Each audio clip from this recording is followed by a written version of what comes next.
The last time I made a video commenting on the politics and perspectives of Blaire White, I know that Blaire herself did stop by this channel and watch the video. She reacted to it on Instagram, as I recall, not on YouTube, but shout out to Blaire, who's shown that at least she is capable of taking on board criticism. This video is not really intended to criticize Blaire. It's not intended to criticize Blaire.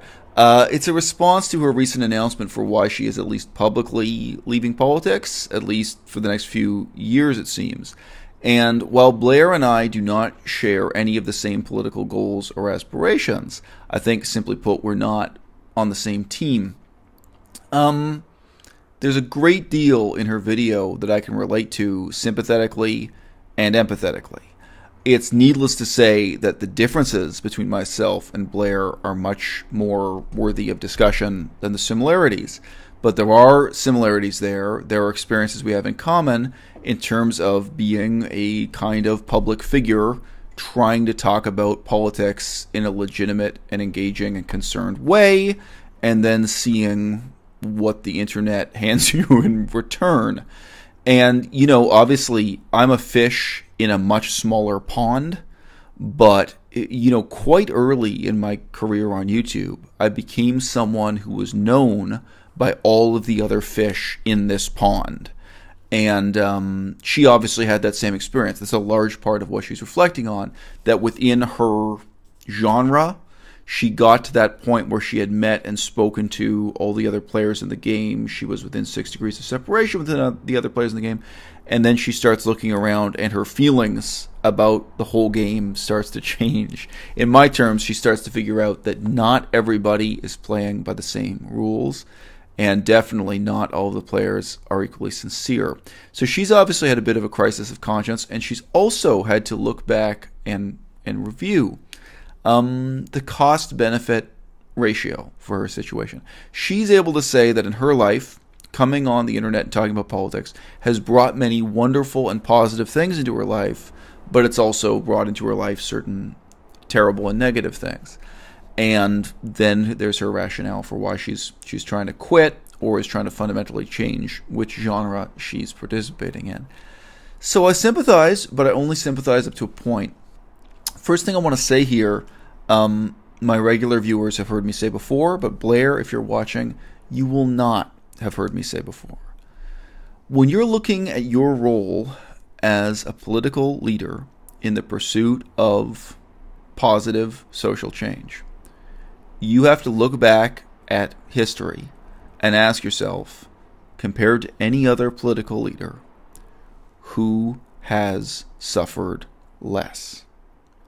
And it's a real question. I don't mean it in a catty, backhanded, insulting sort of way.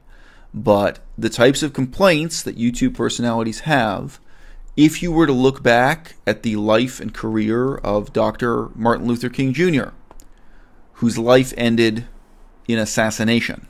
He was shot to death, in case you hadn't heard, for his political views, and he certainly suffered all kinds of harassment and censorship and repression before that. His life certainly had inconveniences imposed on him long before he was publicly executed. What Martin Luther King Jr. went through, how does that compare to what you're going through?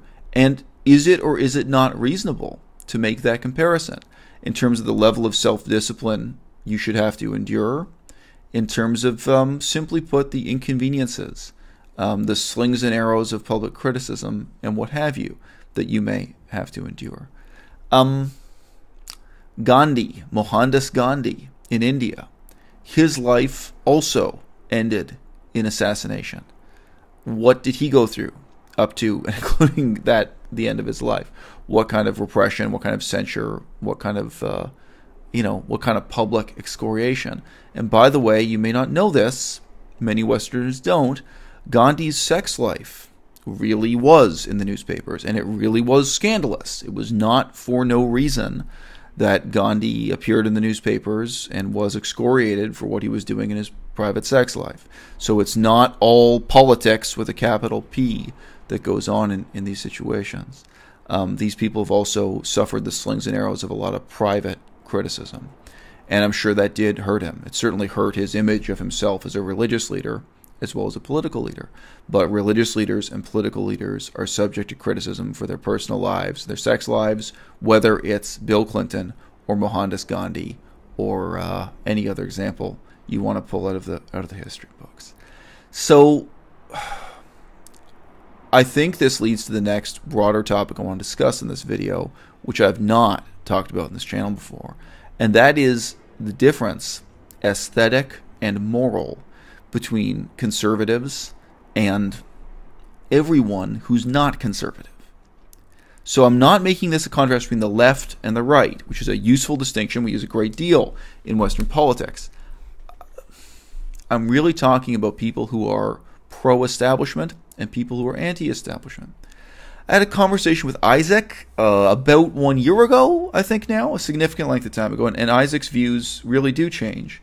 I mean, he's still a young person growing and adopting new views and reconsidering what he thinks about all kinds of issues.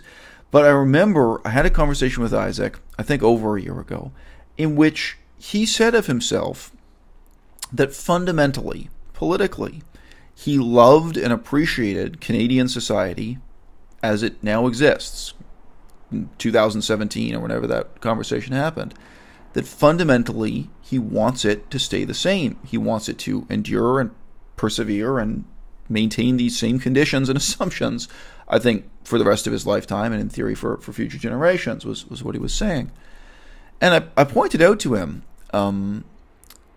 that he may not think of himself as conservative, but what he was describing, that really is fundamentally what the word conservative means, that you live in a society and you want to maintain that status quo, that you are pro-establishment, that you fundamentally approve of and want to preserve and conserve, to use a loaded verb, those conditions, that society, that legal system, that political system, so on and so forth.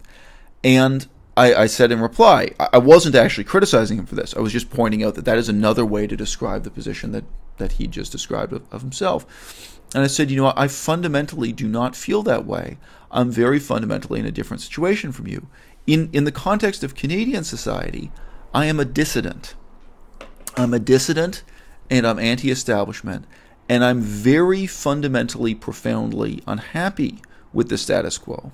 So much so that I'm willing to endorse political ideas and policies that may even include an element of recklessness, an element of experimentation, because I'm willing to risk damaging some of the benefits we may take for granted in the current system or current society, because I really do fundamentally want it to change. I want to challenge it.